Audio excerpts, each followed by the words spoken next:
Hello, is this Taco Bell? Yes, sir. This is Taco Bell. My name is Ben Shapiro, right-wing commentator, prominent Yelp reviewer, and avid watcher of MasterChef. I would like to make a formal complaint about my experience. I'm not customer service. I was wearing my Confederate flag t-shirt at Taco Bell when the libtard behind the counter told me my shirt was racist. 48 minutes of dogs barking, 48 minutes of dogs barking, 48 minutes of dogs barking, 48 minutes of dogs barking. Growl. Growl.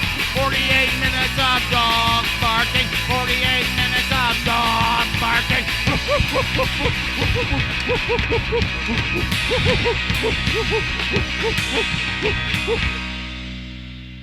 So you know what, man? I've lived in the city for a year. Okay. It's pretty cool, but I'm gonna tell you something, man.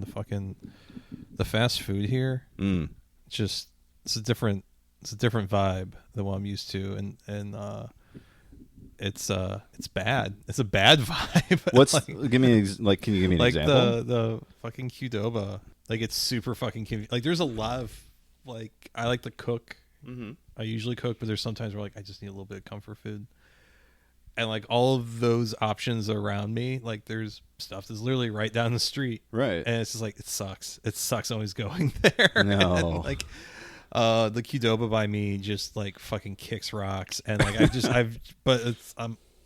worked at a Qdoba when I was in college, and that's just kind of a comfort thing. Mm-hmm. And I went after work today because work was exhausting, and I'm telling her my beans. It was the lightest scooping of beans I've ever seen. When they go light on the beans, I'm pissed. I'm already pissed. Yeah. And then light on I was chicken, and it was half a scoop. It wasn't even good pieces of chicken. Ugh. And so I'm okay, well I guess I just gotta fucking load this down with everything else. There's going to be no nuance to this burrito I'm crafting. Purely, yeah.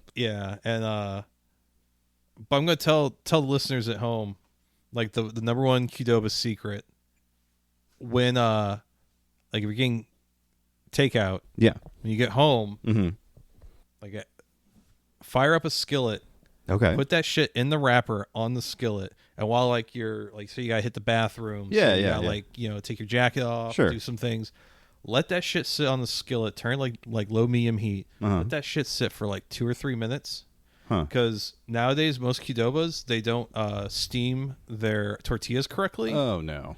Yeah. So your shit is always likely to fall apart in 3 bites. But if you do that heats up the tortilla again, creates a bond between the pieces that are overlapping. Right. And you're less likely to spill half your burrito on your fucking pant leg. You're gonna melt the cheese a little more. You're gonna create that panini effect. If you really want the people at your fucking Qdoba that hate you, tell them to throw that shit on the quesadilla press. Oh yeah. That was my we had a regular at the one I worked at when I was 20. He come in on a slow fucking Tuesday, fucking storm outside. Yeah, they'll throw that shit on the fucking press.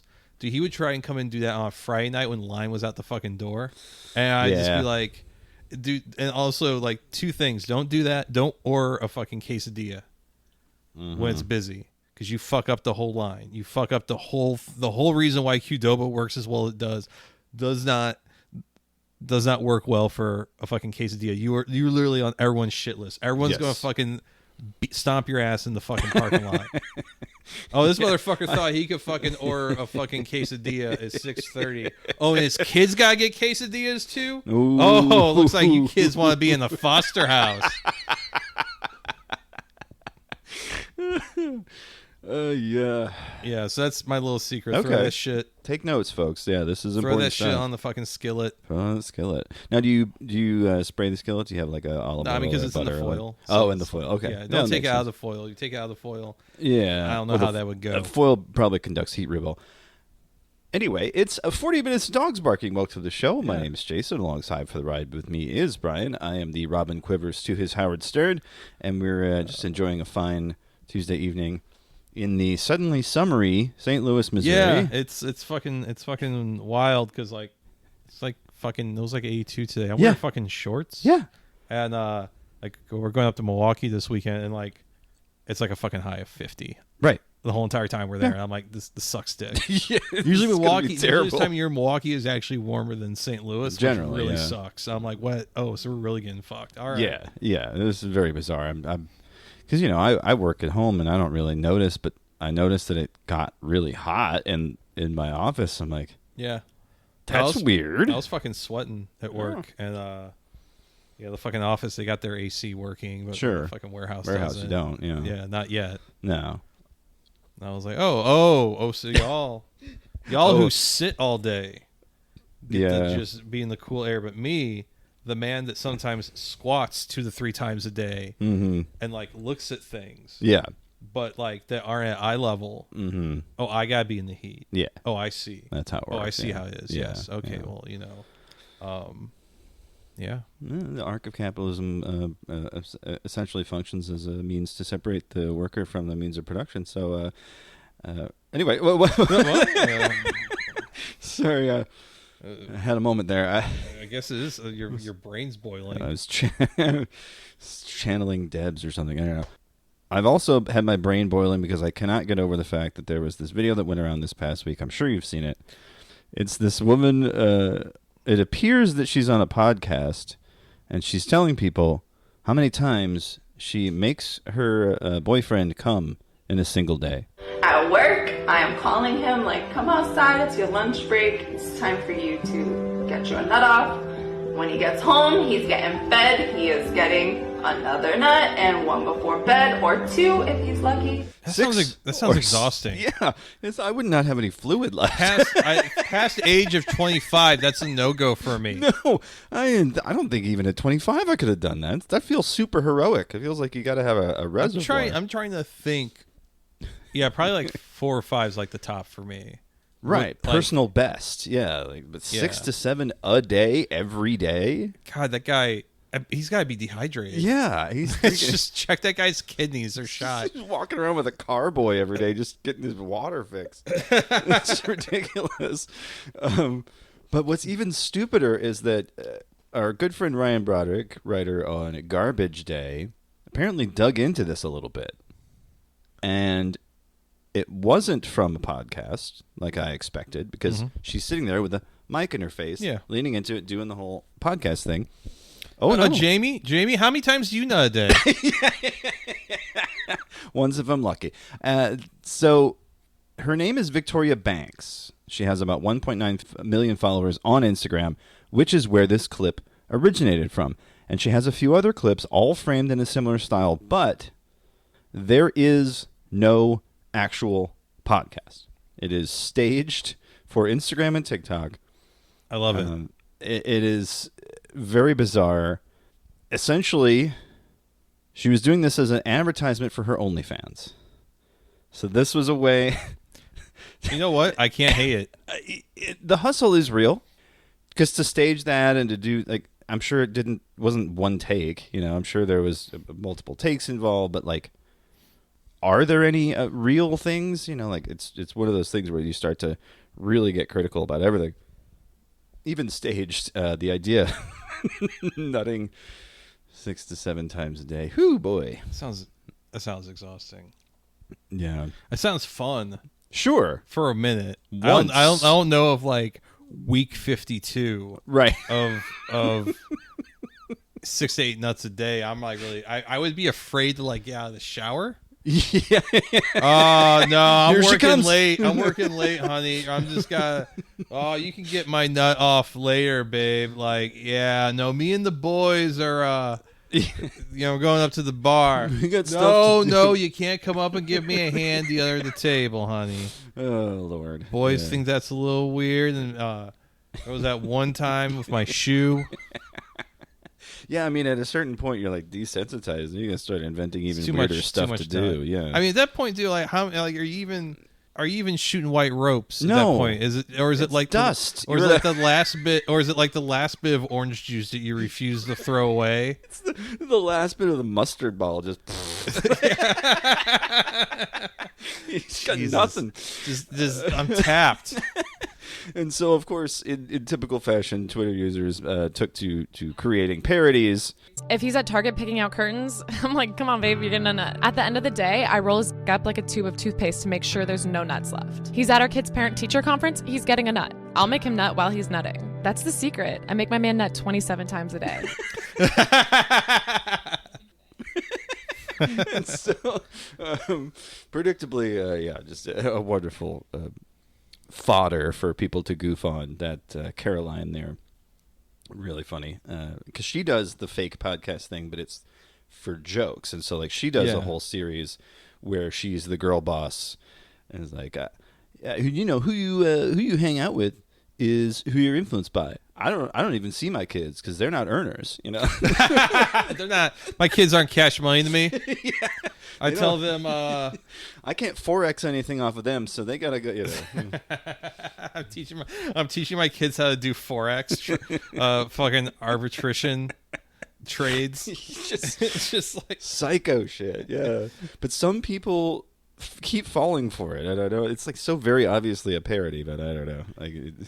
It's delivered so earnestly, I think, is part of it. Another thing, another nut-related thing. This is the last one, I swear. Is user Damien Toll at Damon Toll. Let's check in on these promoted tweets. Here is a promoted tweet there. Surprise your dad with a customized tumbler featuring his kid's name or appearances. He'll think of you every time he takes a sip, and it is 3 cartoon sperms with the hair ties clothes on with the kids' names. And then on the right side, which was the reverse of the cup, it seems like yesterday we were chilling in your balls. Happy Father's Day.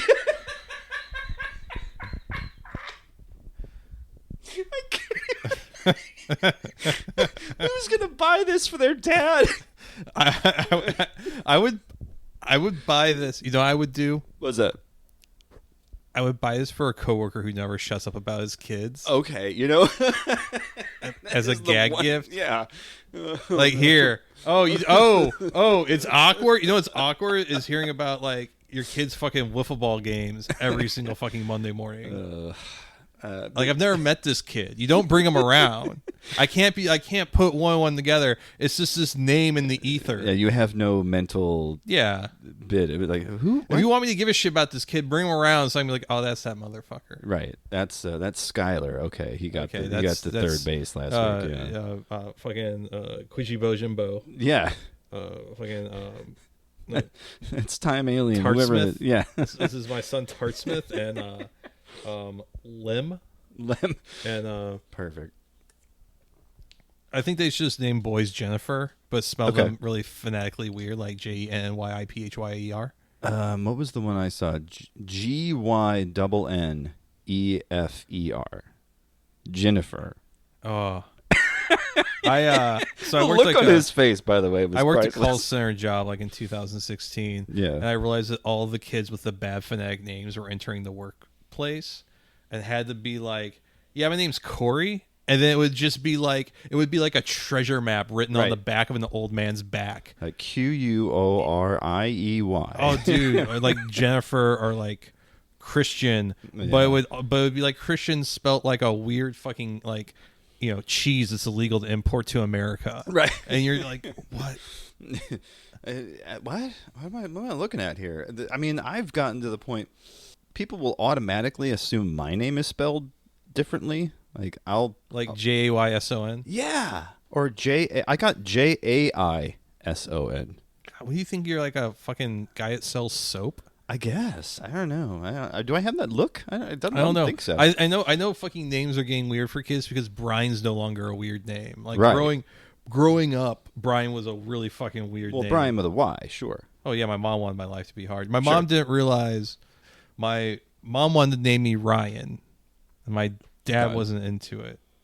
And so they went with Brian. They added a B at the beginning but of Brian. Didn't realize that there was already a famous hockey player named Brian Sutter. Oh, no. So every once in a while, if I go to like a doctor, like a specialist or something for like, you know, some going off my foot or whatever, if they're really fucking old, they'll be like, "Oh, I thought I was gonna get the hockey player," and I'll be like, "Oh man, we're still riding this one." Well, there's a Jason Robinson in England that plays soccer, so I think we it's spelled the same and everything. Yeah, so people are always just like, are you related to him? I'm like, no, his family, like, I think specifically stayed in Canada. Yeah. My family's from Sacramento, so I'm from John Sutter. You know, like, oh, like Sutter's Bill. I'm like, it's not too cool when you realize that he like enslaved the Indians and also like fled Sweden to America to like get away from his debt. And then like sent for his son who he hadn't talked to in like 15 or 20 years. It's like they're like, no, like John Sutter's not like a great, better. Not a good, yeah. Like there are founding fathers that were better people than John Sutter. Jeez. Like there are people serving death sentences in America that are better people than John Sutter. Like I don't come from good stock. No. Somebody unearthed a 2019 cat turd tweet. Dug it out of the litter box, I guess. Oh. That is the group Right Wing Cope on Twitter at Right Wing Cope. The turds. Yeah, I was about to say turd. The tweet in question. Might as well be a turd. I know. If Trump is arrested, I will eat diarrhea with a spoon. Well, today is Tuesday. Trump was arraigned in New York City. We're waiting, buddy. We are waiting for cat turd to eat diarrhea with a spoon. Never going to happen, but we can hope. We can hope. April Fool's Day was the other day, of course, Saturday, and boy, what an uneventful time online. There wasn't really it really wasn't anything good. I got. You got? Okay, what happened? So the pedal manufacturer JHS, okay, the main dude behind it, the JHS himself, Josh Scott, released a pedal called the Bat. Okay. And what it was a pedal that in theory simulated the different qualities of a different 9-volt batteries and different for your pedal. And I thought this was just like a really weird uber niche cork sniffer thing because like, yeah, in a fuzz pedal that's like a fuzz face like germanium based circuit, I can definitely tell the difference between an alkaline and a carbon zinc battery. It's a fucking, it's you know, it doesn't get me pussy. It doesn't make my life any better, but I can tell if you put a carbon zinc battery in a fuzz factory, like I can tell it's a carbon zinc over an alkaline. Interesting. I used to be able to pick it out by ear. I kind of have to A/B it now to be like, okay, yeah, I can tell. So that was fake. Okay. And there is a music influencer on YouTube, Emily Hopkins. I think she used to go by Emily the Harpist, and so she does guitar pedals and shit on her harps. Very cool. But she did a video for it, and I thought, because I was just listening on the shitty fucking speakers on my my monitor, my fucking 10-year-old fucking 1080p Asus $100 monitor. Yeah. I didn't have my nice fucking, I have Adams, I think that's what the fucking nice monitors I have are. I didn't have those going, and so she's like doing the A/B. I'm like, yeah, I don't really hear a difference. Maybe I have to have like real speakers going. I'm like, oh, it's because it's. And then I just realized today, like, oh, it's the April Fool's joke. Yeah. But the thing is, that, like, there's like all the stuff that he was doing. Like, there are people out there, particularly on a guitar forum called the Gear Page, that would want that would go nuts. That can be like, it's a big joke on the like weird neurotic things that people will do, particularly when it comes to musical equipment. Anything but actually get better at playing the instrument. You know, like, oh, I need this $400 guitar pedal. Right. I need like this really nice, like, you know, Dave Smith synth. And it's like, how about you just learn how to not suck with what you have? No.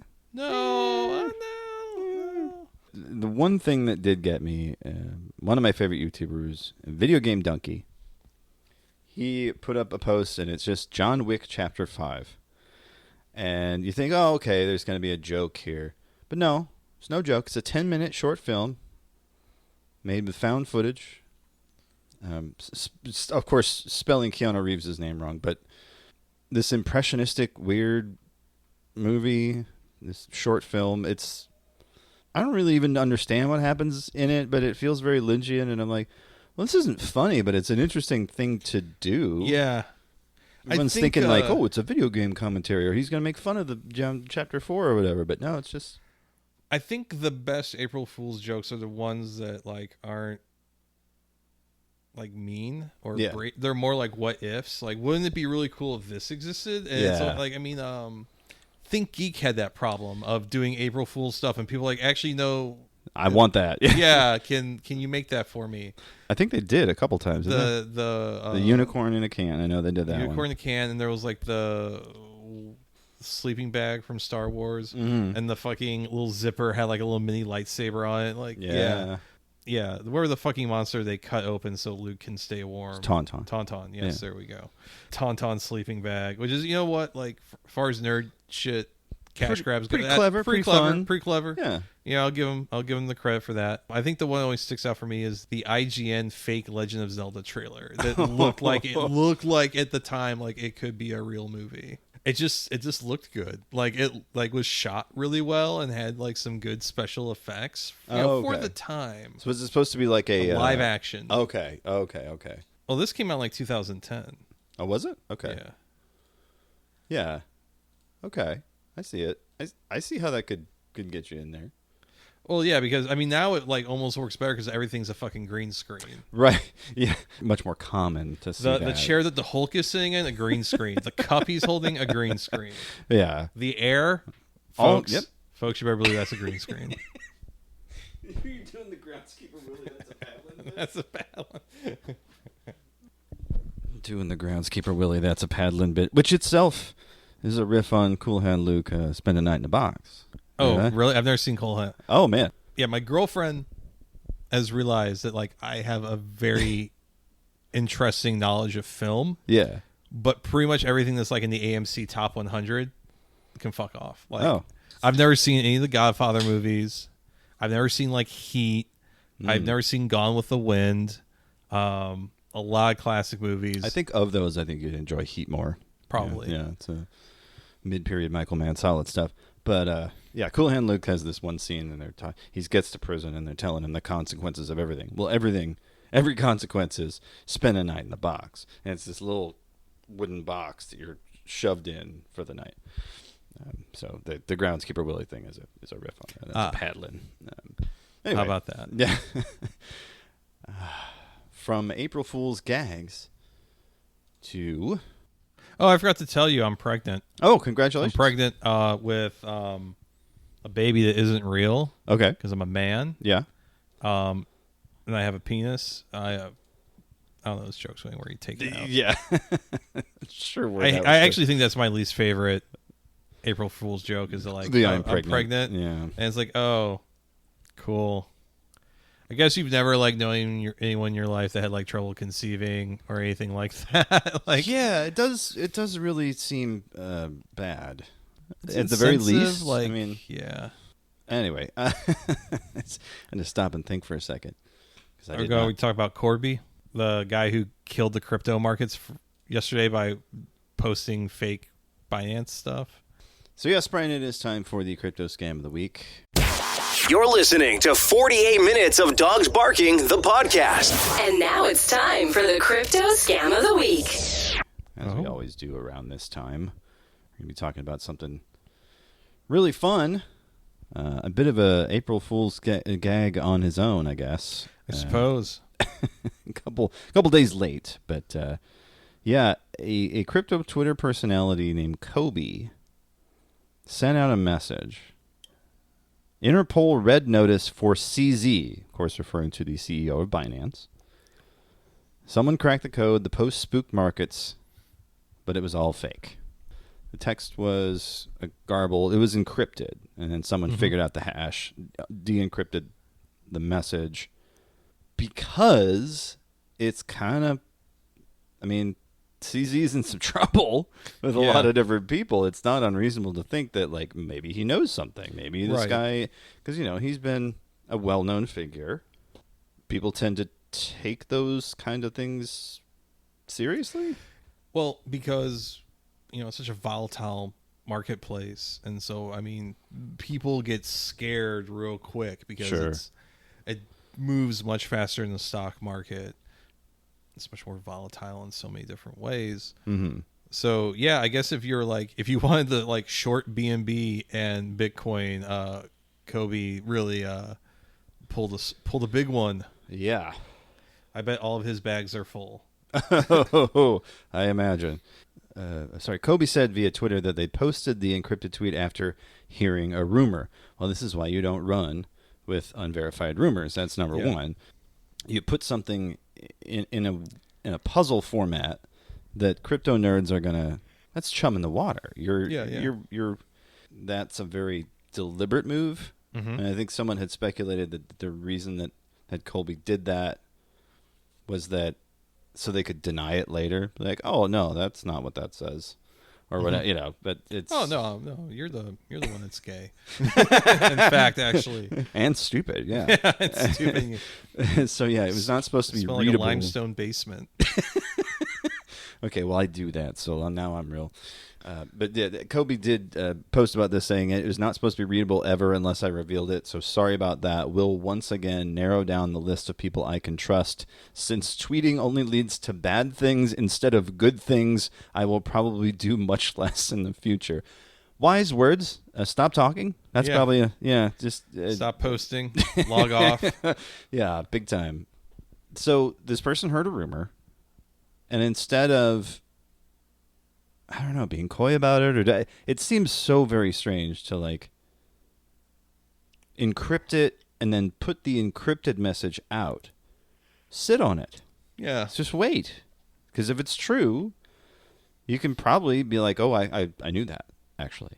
I guess that's not nearly as impressive. It's not nearly as fun. And apparently Kobe, from what other people on crypto Twitter have been saying, has had a history of kind of doing this shit. Yeah. And apparently ran like a bunch of pump and dump groups in crypto back in the day, like between 2016, 2018. So it just sounds like a bored shithead with too many followers, moving the markets with the fact that you can do that with a single tweet. Yeah. Well, and then of course Patrick Hillman, Binance chief strategic officer, posted, one of the things is true. One, it's bullshit. Two, a law enforcement agent is illegally leaking elements of a case file through encrypted messages a la QAnon on GitHub, which is a felony and arguably a much bigger news story. I thought this was a tweet. Apparently the encrypted message was on GitHub, which is not a place I would think of to post anything that you want seen by anyone. That's interesting. Some of the code I have on there is ridiculous. My conspiracy mindset is kicking in. It feels like this was intentional to a degree. I don't know. I'm of two minds on the subject, as I often am with crypto stuff. One, it was either intentional and they had a position that this would benefit them. Right. Or that it was just a little bit of trolling. We like to call it trolling. I'm so sorry. You didn't like the turd I put in your pants? Wow. Guess he doesn't have a sense of humor. Yeah, somebody shit my pants. Oh boy. Yeah. Yeah. So what was so you don't like being fucked with. Wow, huh? No. Thin skin. Mm-hmm. So I'm still trying to determine what the overall fallout is going to be, because I mean, do you know what the exact losses were? Is there a figure out? I saw something that was like $100 million. Jesus, fuck. That was disrupted. Yeah, throughout various different cryptocurrencies and stuff like that. Yeah. There was someone on crypto Twitter I saw that said that, like, hey, I actually like personally lost like $100,000 in value over this bullshit, and it's hard to feel like super bad for that shit, but like, yeah, but it does suck to think that you know, you can lose that kind of money just because, like, again, a guy is bored. Yeah, baffling. Well, speaking of baffling, Brian, we talked last week about one of your favorites, Teen Dad 13. Mm-hmm. And this week I figured we'd do the same with another classic comedy weird Twitter figure, Cat Will Ferrell. So for the uninitiated, Cat Will Ferrell is a Twitter account. The bio reads, some e-cards contributor, comedy show producer, parody account, Cat Williams and Will Ferrell, the funniest original content, booking inquiries, DMs. Of course, they're going to ask you to book a comic who is somehow both Cat Williams and Will Ferrell. One of their running jokes is, Twitter is great if you can't afford therapy, but also don't want to get any better. 10 years ago, we had 10 years ago, we had Steve Jobs, Johnny Cash, and something else. Bob Hope. There now we have no jobs, no hope, and no cash. And don't let anything happen to Kevin Bacon. Yeah, the worst joke imaginable. And they've been running it into the ground since the inception of this account. And now, what we learned later was that it was obviously an intentional parody account, which you had to know because it's very, very clearly riffing on stuff that was popular at the time when it started. But that it was also run by someone that some of you may be familiar with if you follow Go Off Kings or Blocked Party or one of those guys, Stephen Heck. Mm-hmm. Stephen Heck in a NY magazine in the Intelligencer section, how my parody Twitter account got hacked by ISIS. So, oh boy. All right. So from the article by Stephen, in order to understand Cat Will Ferrell, you need to understand how Twitter works. Twitter is filled with accounts mimicking popular comedians like Will Ferrell and Cat Williams, which trade on recognition to gain followers. Accounts like @CatWilliams ___ and @It'sWillyFerrell pump out a steady stream of stale and stolen jokes that tend to sound more like boardwalk t-shirts than the comedians they are supposedly parodying. Here's one classic tweet from @Will ___ Ferrell. 20 years ago, we had Steve Jobs, Johnny Cash, and Bob Hope. Now we have no jobs, no cash, no hope. Please don't let Kevin Bacon die. Now, you might say that joke is not only old, it's not funny, but there's no arguing with success. Twitter loves its parody accounts, which amass retweets and faves in the thousands and followers in the millions. What the question posed by @CatWillFerrell is, what if you make an account that tries to draft off the success of both Cat Williams and Will Ferrell? So what you get is a Twitter humor algorithm combining the charismatic personalities of two different comedians, pulling in all the hottest memes, jokes, and political tweets, mixing them together into a delicious, coherent, highly viral laughter stew. When I created KWF, my only intent was to make people laugh. The best way I discovered to do this was to tweet the same classic joke over and over again. And yes, in 2012, when the account started, it was every post was 10 years ago. We had Steve Hobbs, really? We had Steve Jobs, Bob Hope, Johnny Cash. Now we have no jobs, no hope, no cash. Eventually, it starts to break down into 10 years ago. We had Steve Jobs, Bob Jobs, Bob Jobs, Bob Jobs, Bob Job, Bob. So it started there, but man, it's really gone off the rails in the past couple of years. But this particular article does highlight a moment in time where this was all the rage. You couldn't fucking go anywhere without seeing dumb shit by It's Willy Ferrell. Yeah. Ugh, God. And I God, understand. remember that the Funny or Die skit? I mean, we're talking about Will Ferrell himself. Yeah. Between like 2009, I would say probably like 2013, it was like a real fucking heyday for kind of the screaming through your lines sort of humor. Yeah. Like, wow, this sure seems like you got a lot of nipples. Which can tell it's from the nipple store. What's that? You got a dick in your ass? I don't know. What's going on, folks? I'm dicking my ass, Will Ferrell. Boy, it's sure hard to sit in this chair with a dick in my ass. My wife makes me come 6 to 7 times a day. I'm tired of nutting, folks. It ruins my life and it makes my existence dreadful and unhappy. Yeah, I mean that's better than what we had at the time. But yeah, are you thinking about the Funny or Die bit where he's arguing? Yeah, he's arguing with a little girl. I fucking hate that thing. I hope Pearl the landlord. I hope that little girl. What? Because there was definitely a point in time like going to house parties, and there's like the one guy there who like I know funny videos, and it's like everyone else is tired of going on like Daily Motion or Live Leak and searching like skateboarding broken arm, which used to be my favorite thing. Like here, let me bring this party down. Skateboarding accident. The broken arm specifically. Broken arm. You must have liked them Bones Brigade videos back in the day. I love them. The Thrasher Hall of Meats. I was like, you know what? I'm about to leave this party. Let me take the vibe down. But they're always like, oh, you seen this video? Like Will Ferrell is like some guy that has like a Bud Light stapled to his neck. And he's like, you see this? Yeah. And it's like, yeah, dude, we've all seen this. Life has moved past the need for Will Ferrell arguing with a little child. It had so saturated every friend group because, like, we all know people that we like. They're nice people, they're good people, salt of the earth. Mm-hmm. Morons. And you mean dipshits? Yeah. They're still bros of a certain stripe, and they still are. They're still like numbskulls. The guys that wear like fucking Birkenstocks to a Danny Brown concert. Yes, absolutely. Yeah. Or the guy who owns a Jeep and he's 42. And he's still working on his Jeep. You ever like work with someone or knew someone that you could just describe to other people like, he drives a Jeep Wrangler, and people are like, oh, I get what kind of piece of shit you're talking about. Nailed it in one. Yeah. Oh, he's divorced? No, you don't say. So yeah, those guys. Kids don't talk to him? No. Get out of here. On. Oh, he's just trying to have fun, huh? Yeah. No fatties though. So that's on his dating profile. You've got dancer's legs. Yeah. Boy, that's obscure forms reference. I love it. But yeah, it was a big saturation point for Will Ferrell online, Cat Williams especially.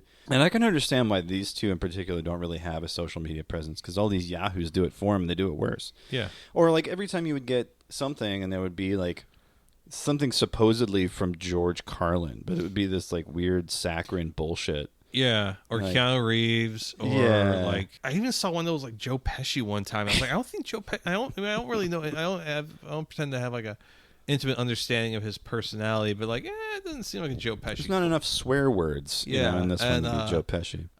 But I thought you were going like with like the fucking parody account shit. I just remember, like I think it was like the Grammys or American Music Awards that like Kanye West did Stronger with Daft Punk. Yeah, and he was wearing that leather kilt, and there was like.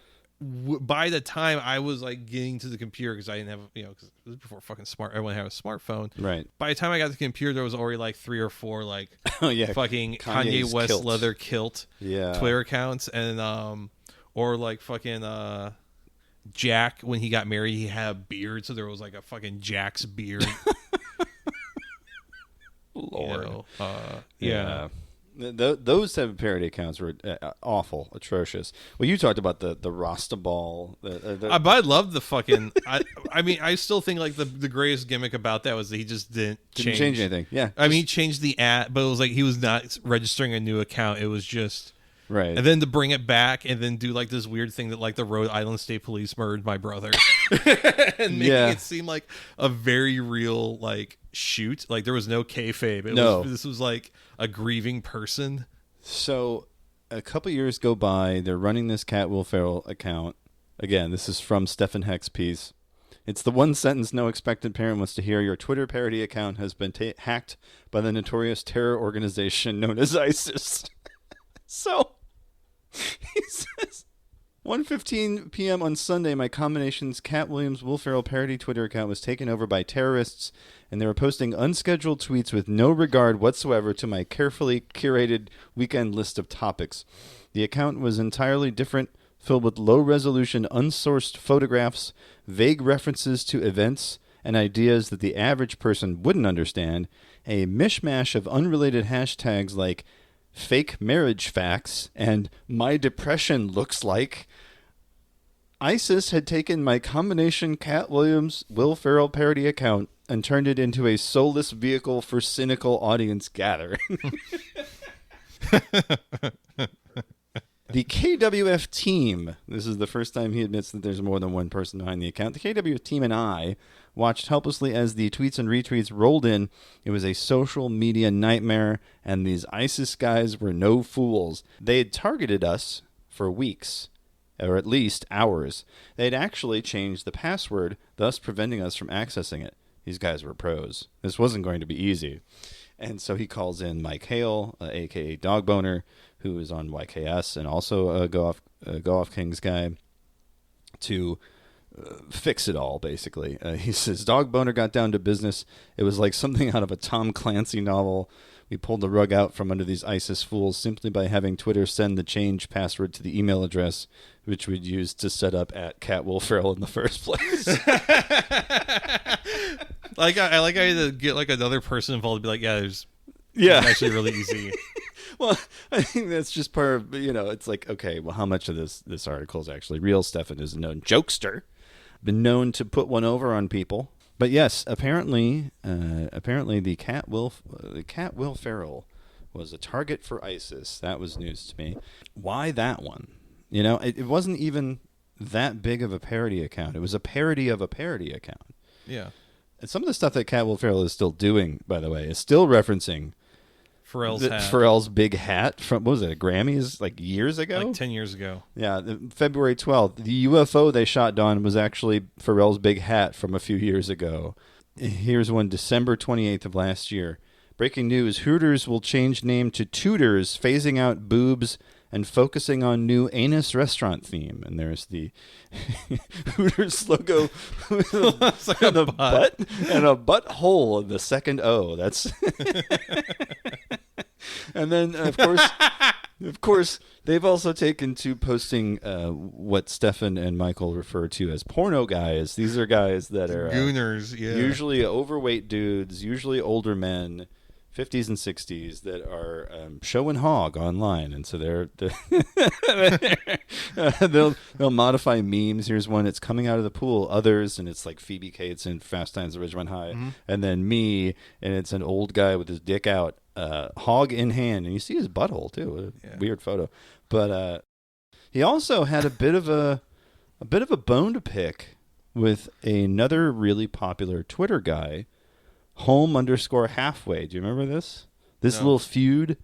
So a guy who went by the handle home_halfway, and also his first name listed there was Michael. It was just a very strange. He was a big name, big guy. Not really sure why, because his jokes were really bad. I'm just gonna say it, folks. Trump is absolutely Slytherin. Just a classic tweet there, buddy. Classic tweet, Michael. Fuck me. Die. Might fuck around and call it jelly and peanut butter from now on. How do you know you're a bad person? Just you call them jelly and peanut butter sandwiches. Standing outside, these are all separate tweets, by the way. Standing outside as my wife throws all my stuff out the window. Look, I'm sorry I called it a jelly and peanut butter sandwich. Not great. So one of the many things that they would do to harass this guy they would have someone read his tweets and then add a laugh track to the end, giving it the warmed over comedy club response they felt it desired. When you die and you go to meet God, but he wants to make sure you don't cuss.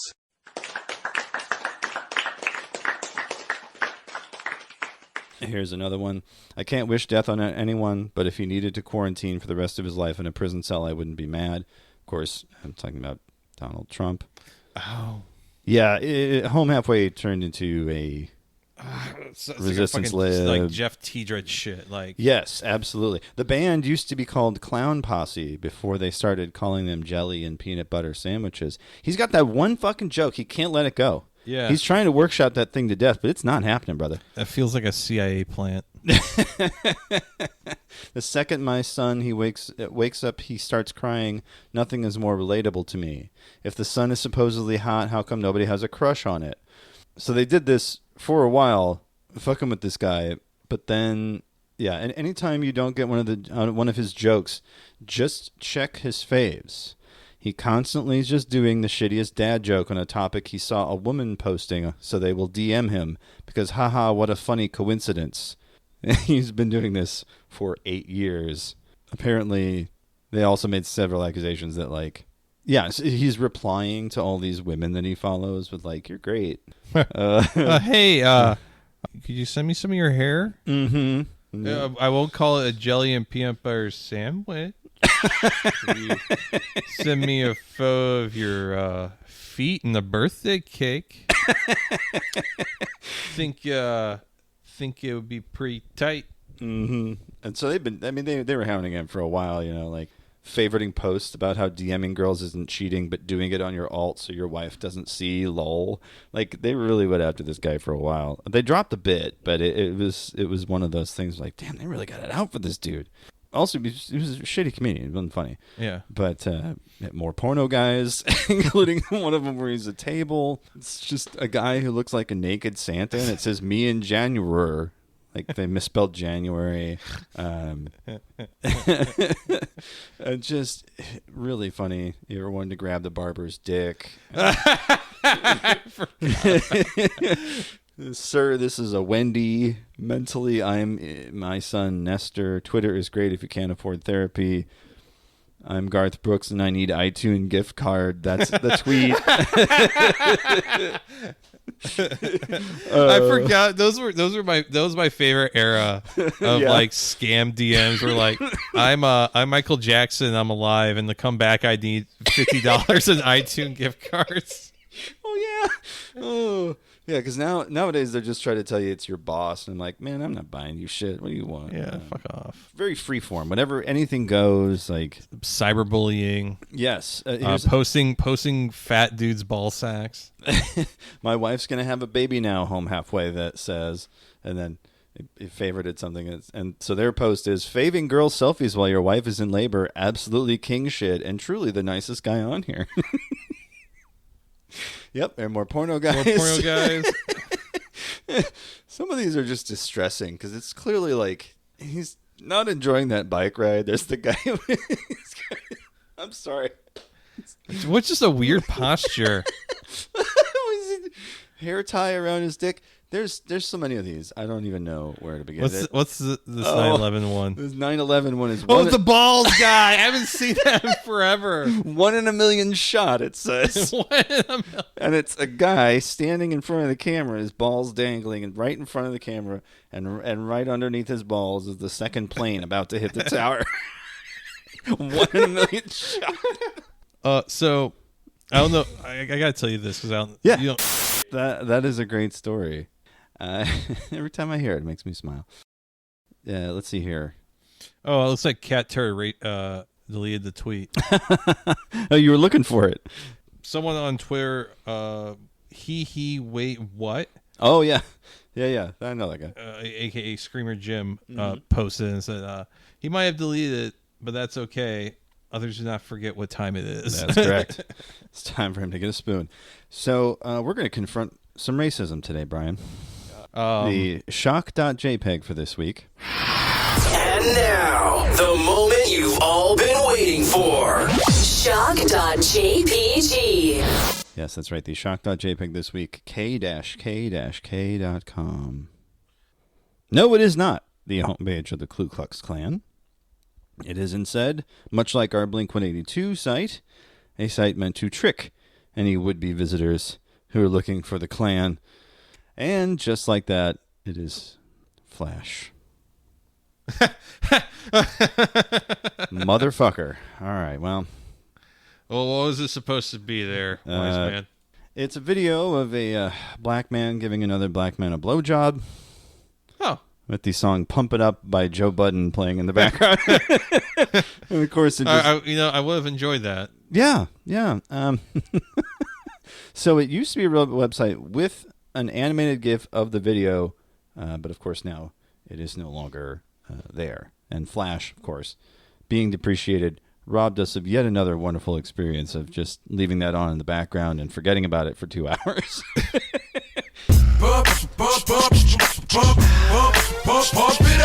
Pump it up.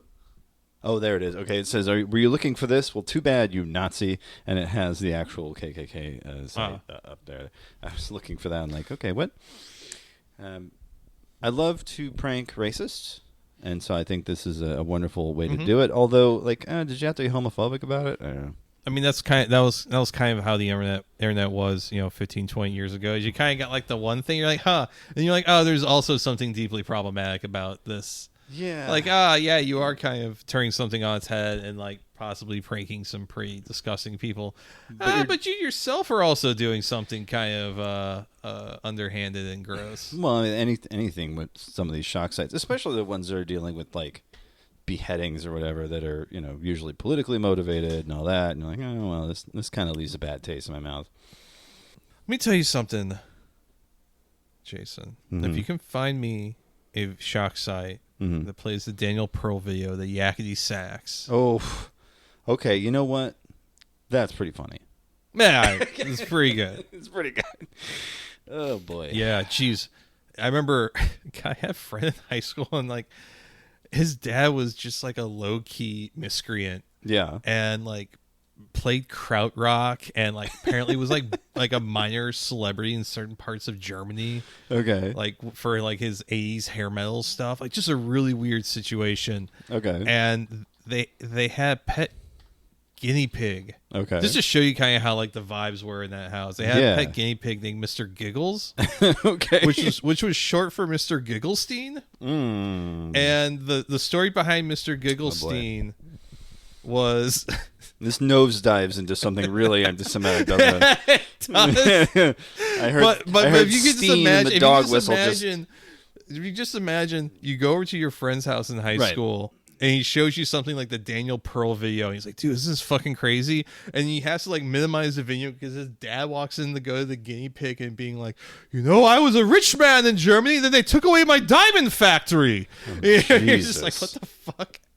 Mr. Giggles was very upset that the Germans took away his diamond factory and had to escape to America. Oh my God. It was just a fucking orange and white fucking guinea pig, and just it didn't really do anything. Right. But the persona was a very, very upset man. He was a small business owner, and the Nazis derived him of his right to participate in the free market. And he said he was not a song and dance man. No. Which is why he didn't play game with the Krauts. Now he's here in America. I don't know what the rest of the bit was, but again, that was so many times. Like his dad would just come in with like a Miller Lite in his hand, and just be like, "Oh, you're gonna make a fool out of me, eh?" Just like, were they like ethnically Jewish? Was this a thing? They were like Eastern European. It's a weird joke, regardless. It was a really weird joke, and then like. I remember one time we went down to his like dad's recording studio, and he's like, hey, you want to see like the stuff that my dad doesn't know that I know he has? And I'm like, sure. And it's like dad's porno was all like girls with like 80s perms, and then like weird German porn where like a really skinny guy fucks like a really fat chick. and I'm just like, huh. All right. Yeah, it's like this tracks for a guy that says his guinea pig, his children's guinea pig, is a refugee Jewish from guy. the Holocaust. Yeah, just very strange fella. Yeah. But anyways, that's how the Daniel Pearl video is associated with. It's just like, wow, that's really gory. And like, oh shit, your dad's here to be weird with the guinea pig. Oh shit, your dad's here to be weird with the guinea pig. Yeah. Again, not the first time. Everyone had their own Mr. Giggles voice. Oh my God. Like the whole family did? Just about. Like even like his sister, who was not like someone I would call like outwardly funny, even had like a Mr. Giggles voice. And I don't remember what hers was, but I mean everyone's just like, well, I mean it was all some variation. Oh, you're not gonna make a fool out of me.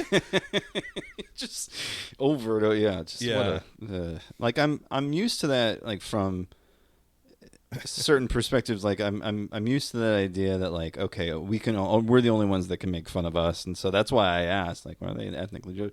Because it's like, well, I can kind of give that a pass, like, well, I just think it was weird. I think yeah, they're just this is being very weird. odd. I never heard anything else from like his dad that was like racist or like untoward to a certain type of people.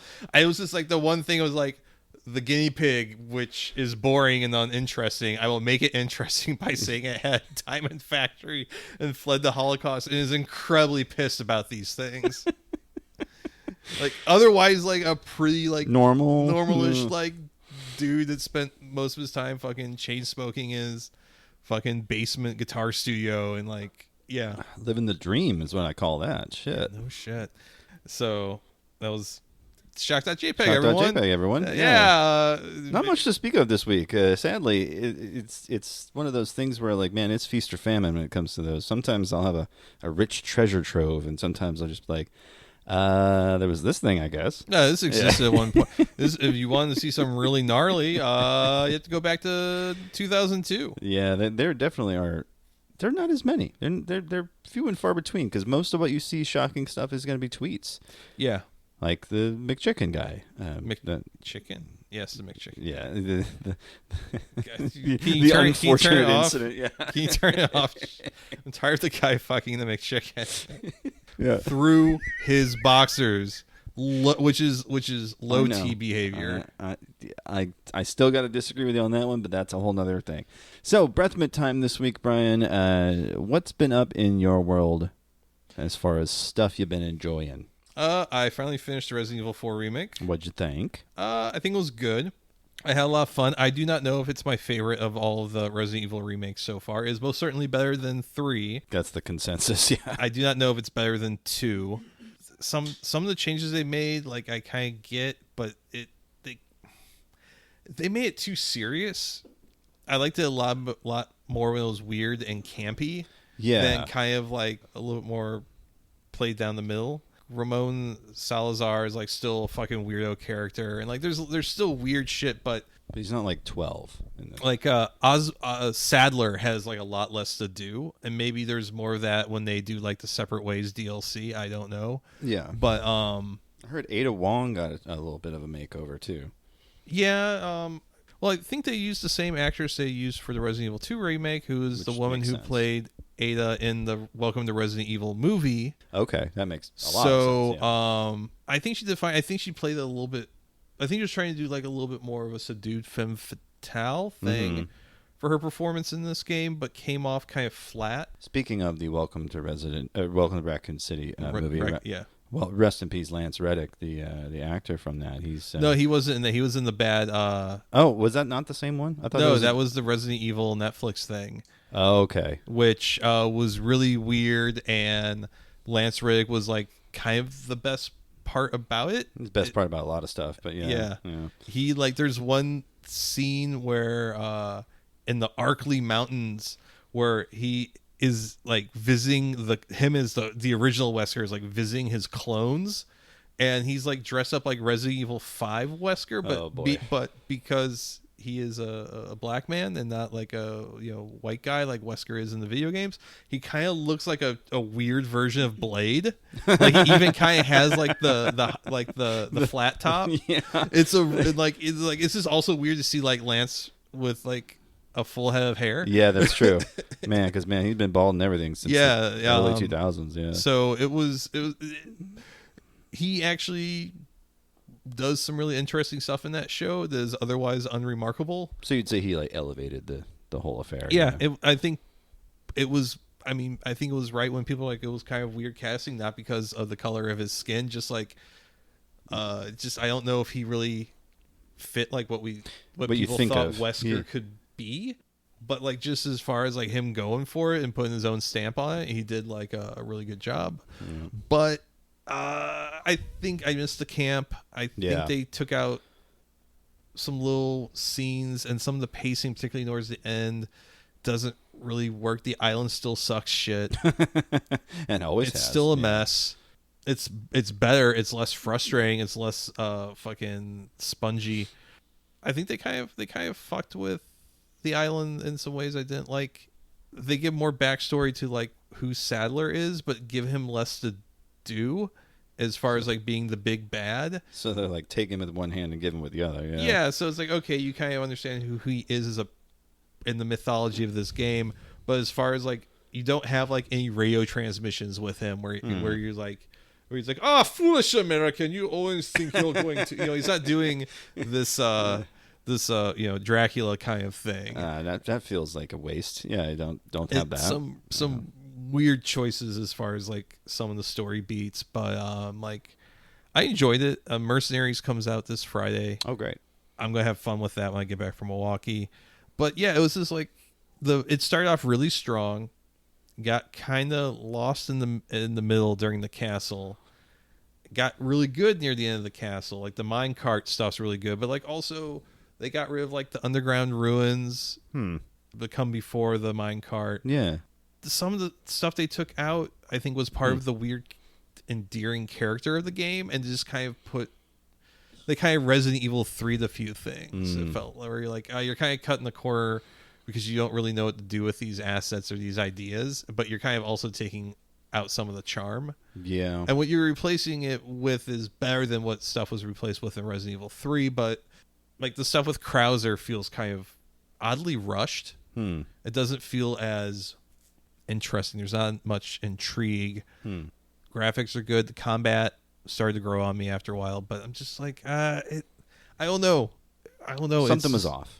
Yeah, and also maybe it doesn't help that I just replayed it the original Resident Evil 4 last summer, so it's pretty fresh in my mind. Right, that'll do it. Yeah, for sure. And it's just, yeah, I might be one of those guys that say I might maybe prefer the original. Well, I mean, which of the 5 different re-releases are you talking about? You know, the I like playing the Wii release where you use the Wiimote and you move like shit. Yeah, that's the drawback, but I like the aiming for sure. I've never played it. I was just being a dick. Oh. I like playing it on my Engage. The Goatsy phone? The Goatsy phone. But I'm trying to think what else, because it's a normal window. Normally, it's a shorter window than we normally have between episodes because we got stuff going on. Yeah, fuck off. You're getting your content either way, you little pig. Yeah. Come to the trough and get your fucking captive bolt to the temple. Being openly hostile with the audience, I love it. Come fucking fight me. Fuck the fans. I'm going to take out all the anger I have on that I have for my shittiest coworker on you. And you don't. I'm not sure if you want that smoke. No. The other thing. Hell, even I don't want it.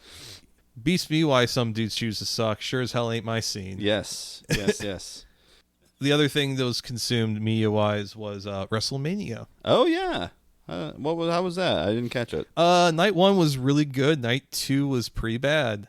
It feels like that's how most of these 2-night WrestleManias go. Is that one night is usually pretty good and the other one's pretty shitty. The first night had the John Cena versus Austin Theory match, which felt like a bad house show. It felt like something I could go see at Broadway Athletic Club. Right. Well, because you made a prediction last week that Bianca would be up against Asuka. Asuka, yeah. That was on night 2. That match and the Cody Rhodes versus Roman Reigns match, I think, were the only 2 good matches on night 2. But night 1, the Rhea Ripley versus Charlotte Flair match was pretty fucking sick. I don't know if Rhea purposely meant to just absolutely fucking beat the shit out of Charlotte Flair, but Charlotte Flair, who has gotten feels like she's gotten everything handed to her in her wrestling career. Yeah. Literally like she aged 10 years in that ring. There are shots of her near the end of that match where she kicks out on a 2 count and zooms in on her face, and she looks like she is just got off her shift at Fantastic Sam's and doesn't have enough money to buy another pack of cigarettes. Yeah, according to Yahoo News, she's taken time off after that match. Oh yeah, no, she got fucking suplex onto the top of her head. I don't know if that was Rhea misjudging things or they really just wanted to make it look like a real fucking slobber knocker. Yeah. But there was one point where I forget how it happened, but Rhea put Charlotte up on the turnbuckle and I think she might have punched Charlotte. Something happened. I forget exactly the means of what occurred. But Charlotte ended up being limp on the turnbuckle with her hair over her face looking like a dead body. Jesus. And I was like, yeah. Well, the thing is, was it WrestleMania 36 or 37? The one that was the COVID WrestleMania. Rhea dropped the NXT Women's Championship to Charlotte, a match that I think pretty much everyone hated. Yeah. And I think still hates. So everyone kind of felt like, oh, this, Charlotte has the belt. Right. Rhea's the challenger. They're probably going to fuck over Rhea again. But Rhea came through, and it was a fucking amazing match. Brutal. Yeah. And then the main event was Kevin Owens and Sami Zayn versus the Usos, and that ended up being fucking awesome. Yeah. I enjoyed the hell out of that. Fucking Kevin Owens and Sami Zayn are now the undisputed fucking WWE Tag Team Champions. They got the SmackDown and the Raw belts. On night 2, Shane McMahon came out during a bit with, because Miz was hosting WrestleMania because Vince McMahon can't do it anymore because his problems.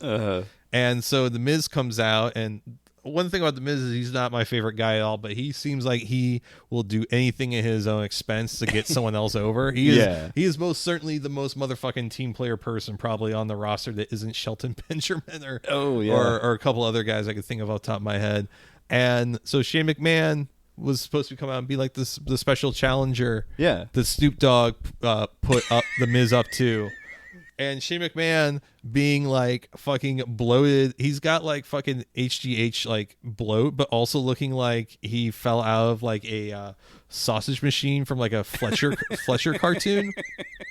Yeah, like he's a guy that looks like he just sweats. Yeah, like there's nothing going on. Yeah, like he could be watching TV. Right, he could be going through his mail, and it's just like just stank ass, swamp ass all the time, just a sweaty man. Ugh. And so he was gonna do the match with the Miz, and he kind of does some like his little like footwork and all that. Yeah. And the Miz hits the ropes, and Shane McMahon goes to do that thing where, you know, the guy, your opponent hits the ropes, he comes back at you, and you jump above him, split your legs.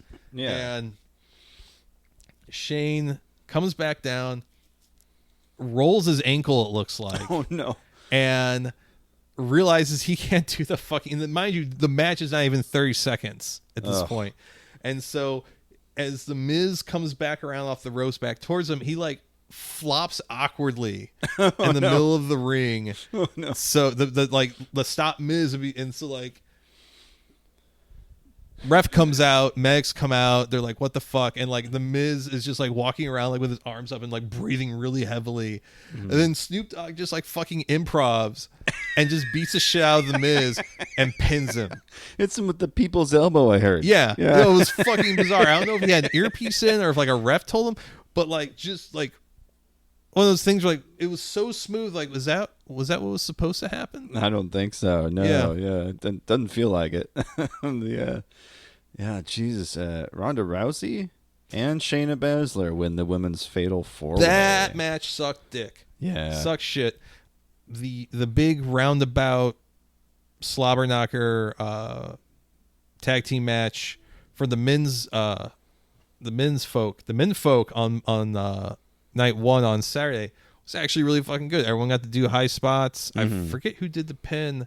Was the other guy in the Street Profits? Is Angelo Dawkins. Angelo Dawkins got the pin. Yeah, a lot of great spots. Everyone looked good. It's kind of like a really nice, fun way for a lot of tag team guys who are on the mid card, don't really know what to do with them, but you want them to get their WrestleMania paycheck. So everyone you get to have this fucking crazy ass match. Yeah. The women's match was really sloppy and it felt rushed. And the worst thing about Ronda Rousey in WWE is that a lot of things feel like they are done to the detriment of other wrestlers to make Ronda Rousey look good. Yeah. And it sucks. Because like Ronda Rousey, like early on the match, everyone takes her and Shayna out because they're perceived as the biggest threat. So for probably like 9% of the match, they're like rolling around on the outside of the fucking mat and like, and all this. Yeah. And then they just like win the match like at the very end. Yeah. And it's not good. No one looked good. Shotzi and Natalya probably looked the best. But it just didn't feel right. And then like the fucking Brock Lesnar and Omos match sucked because Omos is, huge, but he only has like 5 moves. Right. And Brock Lesnar is lazy. Yeah. So he only has about 3 moves. Yeah. He's got like a punch, he's got like a suplex, and he has his finisher, the F5. Yeah. And so, I mean, it was kind of cool watching Brock Lesnar get thrown around like he was a fucking small guy. Yeah. But there's not too much those two guys could do. Yeah. And it just felt like a really awkward match, and everyone was glad when it was over. Some of the things that sucked about WrestleMania, particularly on night 2, people feel like that's Vince McMahon back in. And of course, during night 2, it was announced that the parent company of UFC, Endeavor, was going to buy the majority stake in WWE. That feels like that was coming, yeah. Which is funny because back in the day, Shane McMahon told his father Vince, you should buy UFC when UFC was a much smaller company. And Vince told him to fuck off. And that's why Shane McMahon left the WWE for a number of years. He was pissed. And now the UFC has come and bought, it's the fucking Netflix burying Blockbuster kind of thing. Yes. I thought it was like an April Fool's joke on its own because like Endeavor is like the key word that like WWE uses in their press releases when they release a wrestler. Like, we wish them future endeavors. Your future endeavors. So I was like, is this a joke? And then like I got some better credible sources. I'm like, this boy. is actually fucking happening. That's wild. So there's that. Jason. Yeah. What media did you consume? I have been scouring the PS Plus catalog for something new, looking for something new to play. I finished Dark Souls 2, Scholar of the First Sin. Probably my third time playing through it, and I never want to play that game again. Yeah, that's how most people seem to describe Dark Souls 2. Like, I'm glad I did it, but Jesus Christ, no. And this is the third time, and I say it every time, so I don't know, what the deal is there. But I did, full sorcery run. I was running sorcery and hexes. I was trying out all the different, because I don't usually play a magic user in these games. It's not but Elden Ring kind of opened my eyes. Like, oh well, there's a lot of possibilities actually. And so, since I'm going back through these, I'm doing a lot more heavy sorcery builds, a lot of pyromancies, and all that stuff. Yeah. So finished Dark Souls 2. Still, worth playing, but if you've played it before, you really don't need to go back. It's fine. So I'm looking for something new, and I found something really charming, kind of cool. It's a little mobile gamey. Don't know how long I'll stick with it. It's called Ollie Ollie World, which is a Donkey Kong Country style world map, and you choose your little zones, but you're still doing. It's a 2-stick game. No, it's a 1-button and 1-stick game. You're doing tricks based on the direction you hold the left stick. And you're, speeding up with X. That's it. There's not a lot of complexity to the game. It's fast-paced. It's kind of fun. It's a little goofy. Picked up a JoJo's Bizarre Adventure game, which I love the animes, but the games have always kind of left me cold. And this one's no different. Eyes of Heaven. It's weird. It takes place between some of the chapters and has some characters that were supposed to be dead coming back for some. It justifies itself in all these really weird ways, but it's JoJo's. Anything can happen. It's characters from seasons that haven't happened yet start appearing. Yeah, this is right at a point where one of the major villains of the series, 3 seasons or 4 seasons in, it opens on the final fight between Joseph. Between. God, there's so many fucking Joe stars. The one in the trench coat with the gold chain. I forget his name. Yeah. Anyway, that Joe Star facing off against the Dio, who's the big series villain. And it starts there. It's like, well, that's midway through the series. Because we're on like season 6 or 7 now with Stone Ocean. So if you're a fan of the series, cool, little Easter eggs, kind of fun stuff for people. Sure. But the gameplay is like God Hand level of like awkward controlling and kind of odd. Which worked for God Hand because it was a PS2 game, but we're past that now. I think. Who published this one, or who developed it? That's a good question because I know that some other ones have been RGG, which is the people who made Yakuza. Yeah, because I was gonna say I watched like a friend play. They had like on PS Plus or something like that as well. That was like a JoJo Bizarre Adventure game, but it was in the Yakuza engine, and it looked like really interesting. Yeah, this one was CyberConnect 2 is the publisher, or the developer, publisher, B&E Entertainment. No clue what those folks have done before. But you're right. There was another JoJo game by RGG. Maybe it was Fist of the North Star. I can't remember. It was Fist of the North Star. I played that one too. That one's really great. Okay. That one's definitely do not get JoJo's Bizarre Adventure Eyes of Heaven. It's a bad pee-pee poo-poo game. It's not great, no. And then the other real big thing that impressed me a lot was kids are 13. We're starting to explore the world of PG-13 movies that came out when you or I were that age. Hey, have you shown them Cannibal Holocaust yet? That's not PG-13, Brian. Oh, I guess your childhood was different than mine. A little bit, yes. Instead of Cannibal Holocaust, we went with the Coen Brothers classic Raising Arizona. Ooh, what a film! What a film! Nice. I didn't expect it to hold up as much as it did. I was really impressed. Nicolas Cage, of course, his unhinged best. He got a wonderfully subdued Holly Hunter. Jesus Christ! Gosh, Get your shit together. I know, Jason. dude. Come on. Get your shit together, brother.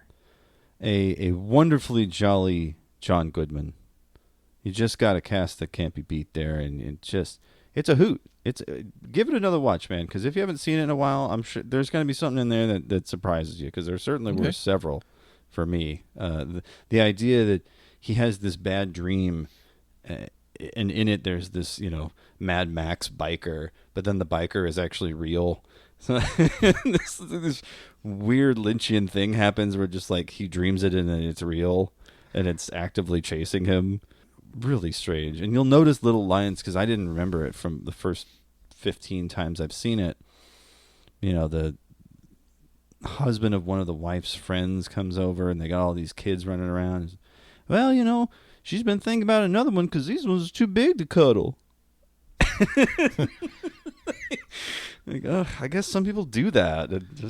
It felt very true, even though it was goofy as shit. So yeah.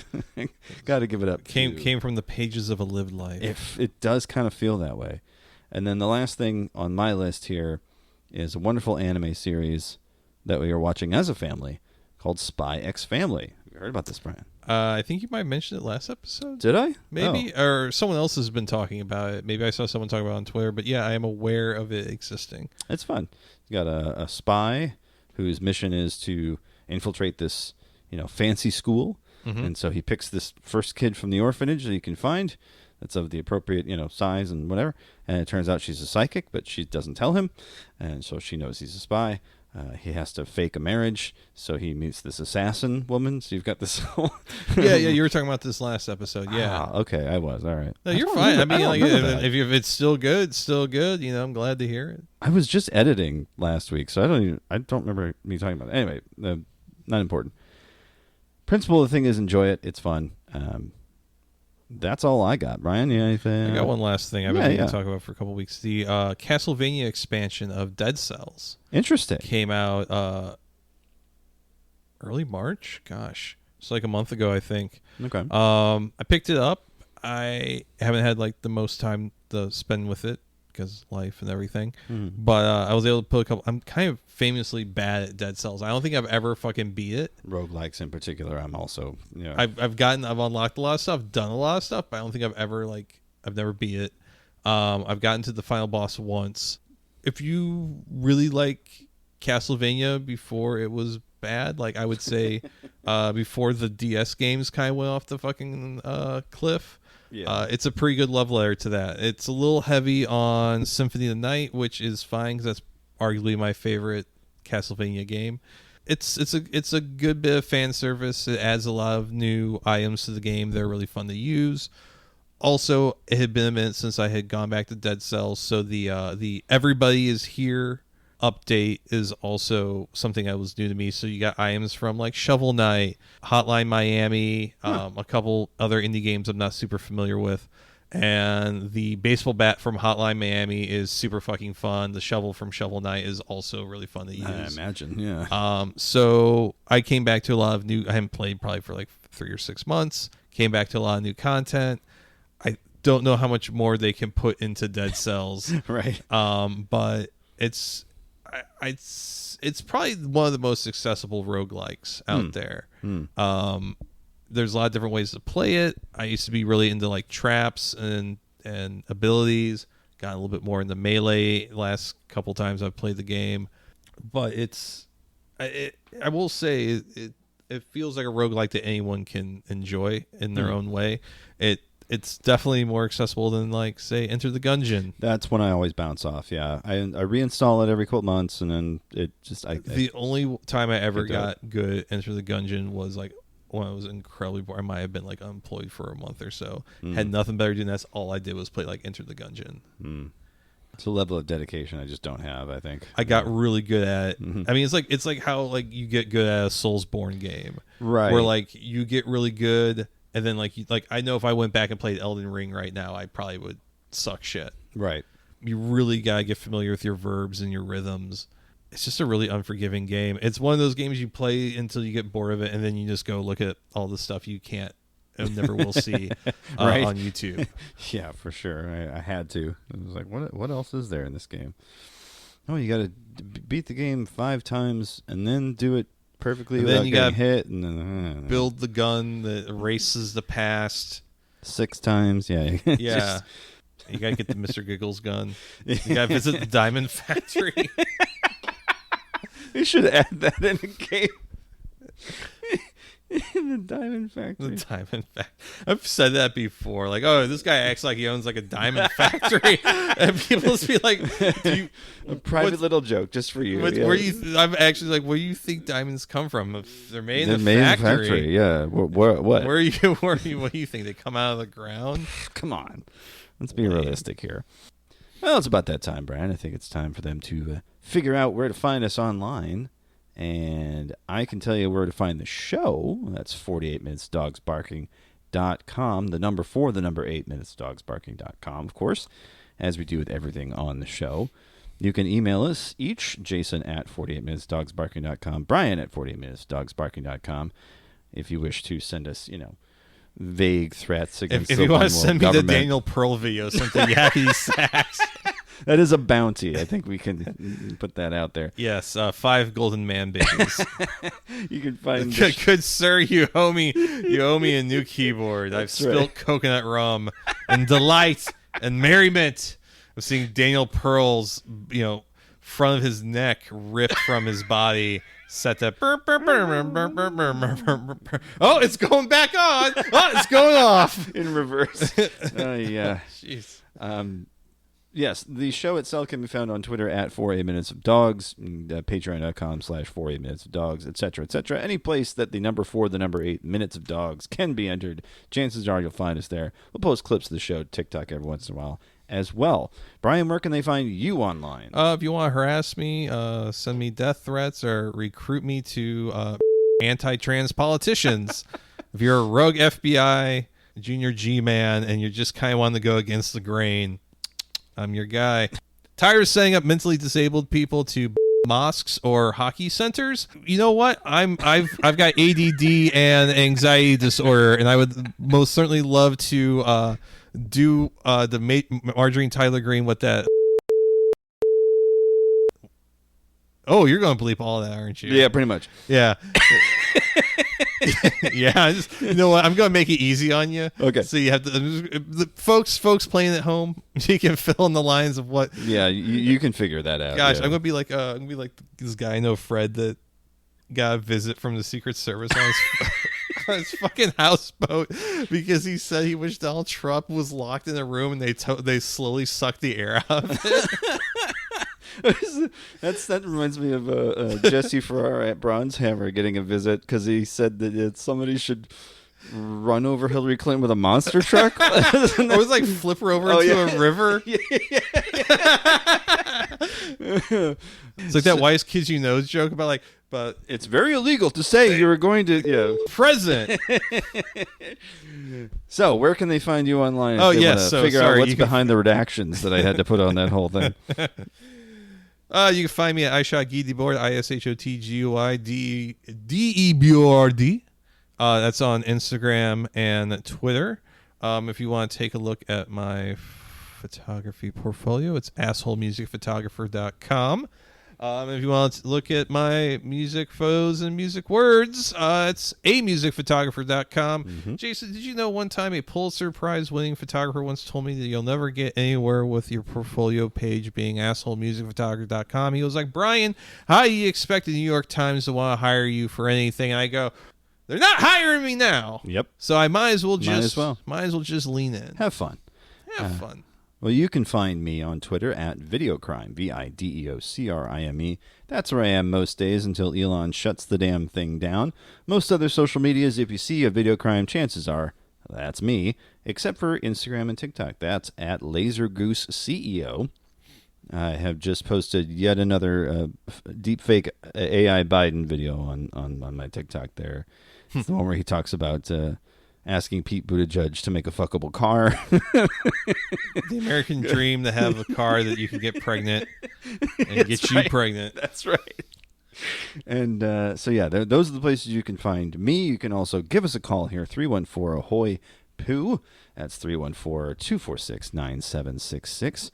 48 minutes of dogs barking at gmail.com. Yeah, if you want to harass us or send us some iTunes gift cards. Yeah. Instructions for... Hello, I'm Barack Obama, and I'm back from the dead. And in order to do the Harlem Shake again, I need some iTunes gift cards. Let me be frank. We're going to leave you a little something that I discovered courtesy of the old algorithm. It was recommended to me, and I really enjoyed it. There's a band called Surfbort. Brian. Oh, yeah. I saw them open up for Black Lips one time. They were fucking wild. Fantastic. Great song of theirs called Lot Lizard 93. Oh, hell yeah. Oh, yeah. Love Surfbort. So we're going to close the show with that. And as we always say, at this time, namaste and good luck. Bye-bye. Bye.